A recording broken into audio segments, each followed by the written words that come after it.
चिकन चांदन गोरी नारी छैल छबीली रे, ओठ रसदार लागे गुरी तुरी बोली वो, ए मोरे गाँव के तय गोरी रे, बांध लेना माया डोरी वो, ए मोरे गाँव के तय गोरी रे, बांध लेना माया डोरी वो।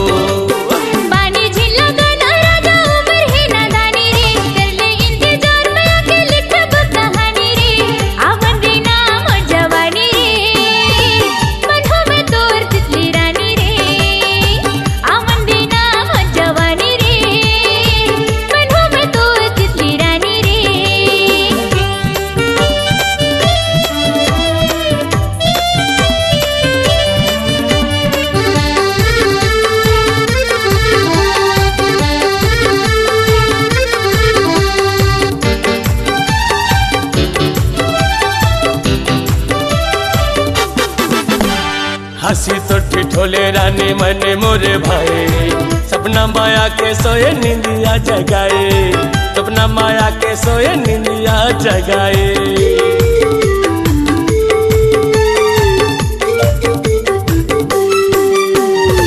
पहली नजर में बेहद दिली समाई, दिन के चैना रात निंदिया उड़ाए, दिन के चैना रात निंदिया उड़ाए। नहीं देखो तोला मोरे जीव हड़बड़ाए वो, भूख प्यासी लागे नहीं मती छरियाए रे, नहीं देखो तोला मोरे जीव हड़बड़ाए वो, भूख प्यासी लागे नहीं मती छरियाए वो, ए मोरे गाँव के तय गोरी रे, बांध लेना माया डोरी वो।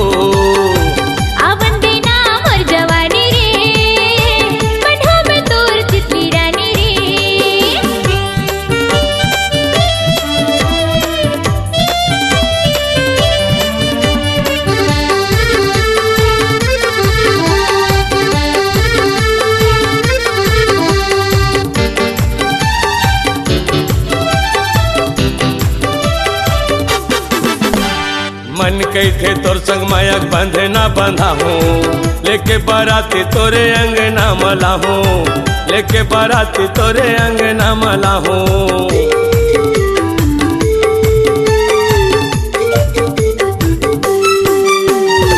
रास्ता देखत हमें हाथ और संग भरी, दुल्हन बना के राजा ले जा तुर दुआरी, दुल्हन बना के राजा ले जा तुर दुआरी। रानी राजा बन के सुघर जिंदगी बिताबो, माया पीड़ित के रानी बीरवा लगाबो, रानी राजा बन के सुघर जिंदगी बिताबो, माया पीड़ित के रानी बीरवा लगाबो, ए मोरे गाँव के तय गोरी रे, बांध लेना माया डोरी वो।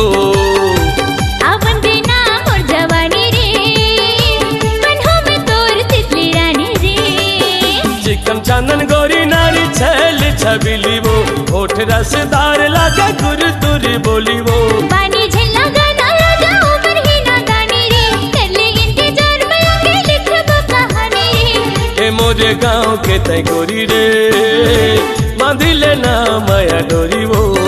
हाँ, आवन देना मोर जवानी रे, बनहो में तोर तितली रानी रे, ए मोरे गाँव के तय गोरी रे, बांध लेना माया डोरी।